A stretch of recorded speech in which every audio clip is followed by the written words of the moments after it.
Are y'all ready? Time? Negative team? Yeah, just me. Alright.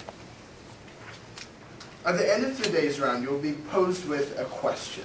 Should we pass a bilateral investment treaty with Russia? Now the answer to this, I believe, comes from, well, another question. Would we be better off in a world with a bilateral investment treaty than in one without? That's what I'd like to talk to you about today in this speech, that we would indeed be better off in a world with a bilateral investment treaty than one without. And this all comes back to the solvency issues that the negative team was talking about. If we can actually pass a bilateral investment treaty, then I believe that we will see an increase in investment and that we will actually have a better off world. Okay, so to start off with the first solvency issue, about Russia won't ratify. Now, I'm just going to be going down the reasons that the negative team brought up. The first one was about empirical refusal.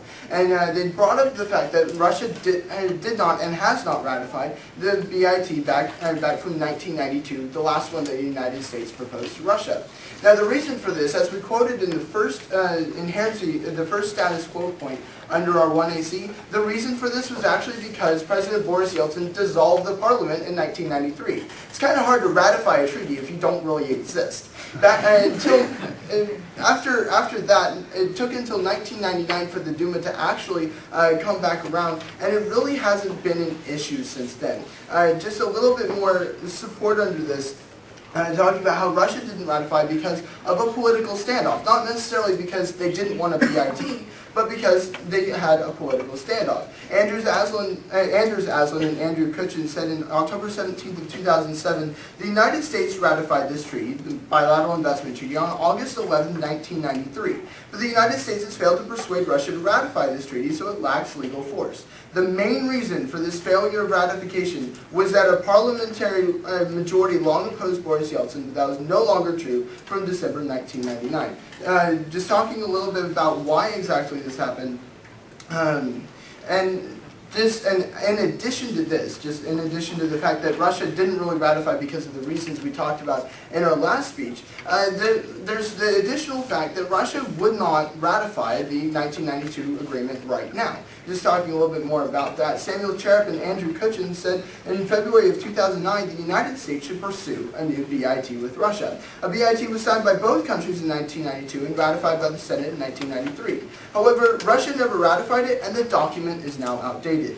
He goes on to say that according to its leadership, Russia welcomes such an agreement with the United States. So talking a little bit about basically this contrast, the 1992 bilateral investment treaty, towards if we were to potentially offer one today. The Russian government has actually come out and said we would like a bilateral investment treaty. So the point about Russia won't ratify, that completely fails if Russia would like a bilateral investment treaty. So a little bit more support under this as we go on to the next couple of points here. The second and fourth one I'd like to address together because they're based on the same assumption. The frozen BIT process and the investor protections. They were actually based off the same quote. It was talking about basically the assumption there was that Russia doesn't want to protect investors. It was basically saying they froze the BIT process back in 2001 because they didn't want to protect investors. And then the investor protections was the fourth issue there. It was based on the same assumption, based on the same quote. So we have to ask ourselves, does Russia really want to protect investors at all?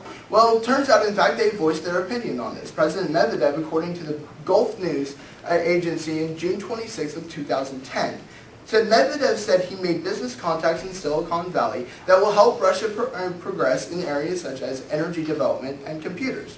He told the business leaders that the Russian government will create, quote, the most favorable, most protective conditions for U.S. investment and cooperation.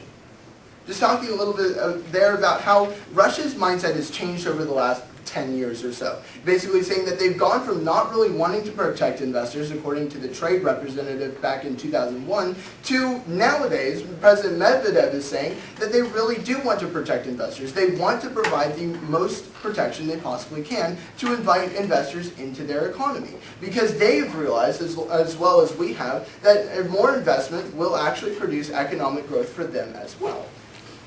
All right, so moving on down to the second solvency point, about a lack of investor will. Now, the first point under here was about empirical failure. Now, I'd like to tag my counter-argument as, well, empirical success. All right, what we're going to be talking about in this point is talking about how BITs, some specific BITs, have actually succeeded and are similar to the one that we would be ratifying with, say, Russia.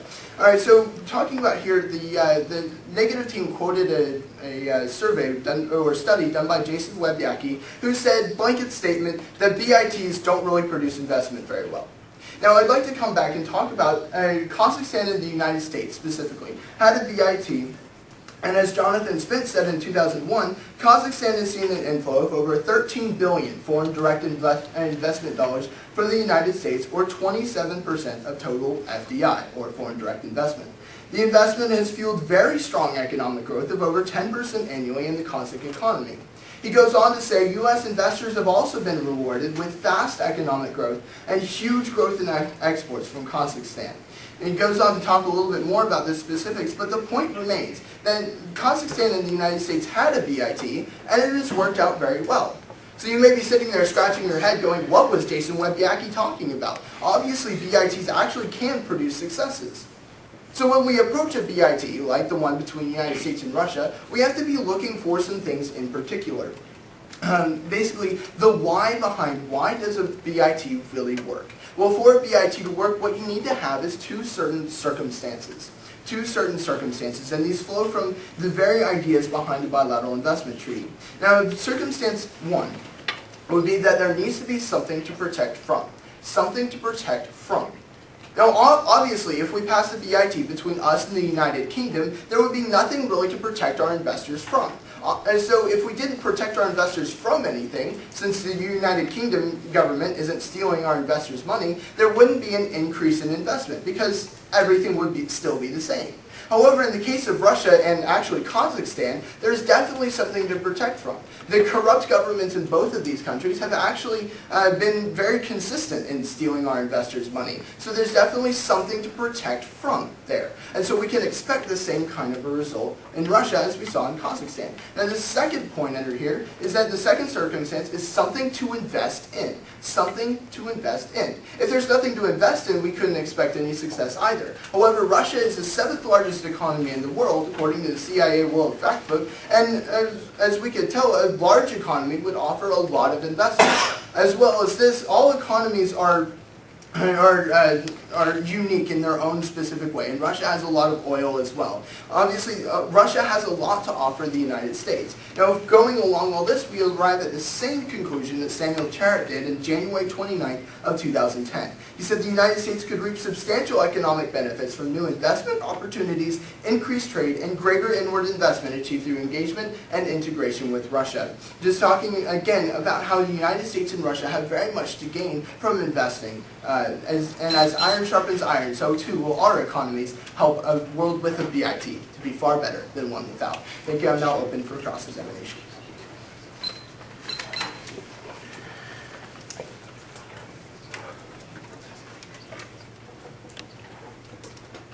Just let me know when you're all ready. All right, the timer? All right. Hey there, Justin. How are you doing today? I'm doing good. How are you? I'm doing great. Congratulations on making it to this round. Thank you. You too. All right. Got a couple questions for you. First of all, let's talk about the solvency point of that of empirical refusal to ratify, and I talked about this a bit. Your response was that Russia's main reason for not ratifying this was because the parliament was collapsed. Exactly. Could I take a look at that piece of evidence up here? Yes. There were a couple pieces of evidence I talked about. One is that one. The first one you read. And I think that was the first one I read. The other one is right here. Okay, all right. Now, what were the other reasons that Russia didn't ratify this? The other reasons? Well, Yeah. it just talked about this one in particular. As I said, it's kind of hard to ratify a treaty if you don't exist. Okay, all right. Now let's talk a little bit more about the solvency of whether or not Russia will ratify it. Now, if you want a chocolate bar, and I'm standing 3 feet away from you, holding a chocolate bar out of my hands, are you going to come get it? Well, it kind of depends. If I'm stealing the chocolate bar from you, that may not really be moral. If I'm holding it in my hand saying, Justin, come get the chocolate, will you come get it? How about love some chocolate. Do you have any? Actually, it will have melted in this room by now. So let's say that Russia wanted a BIT with the United States, and the United States is holding this BIT out to them. If Russia really wanted it, wouldn't they come and get it? Wait, when did the United States, to use your figure of speech, hold out the chocolate bar? We've been talking about the current system. Well, the United States never really talked about. The United States hasn't offered one since 1992, and as the evidence I read said, the treaty's outdated right now. All right. Now, could I get the piece of evidence you read from President Medvedev about the situation of investment? Absolutely, it's right here. All right, thank you. 1 second here. All right, can I take this back to the table? No problem. All right. Here you go. Now let's talk about your issue of empirical success. Now you talked about the issue of Kazakhstan, about how we had success in Kazakhstan with the BIT. Now could I take a look at that piece of evidence also? Absolutely. This one right here. It's the second and third one on that page. Okay, thank you. Now when exactly was this BIT done between our two countries? I'm not sure of the exact date. I know it was done in the last about 2 centuries. Okay, all right.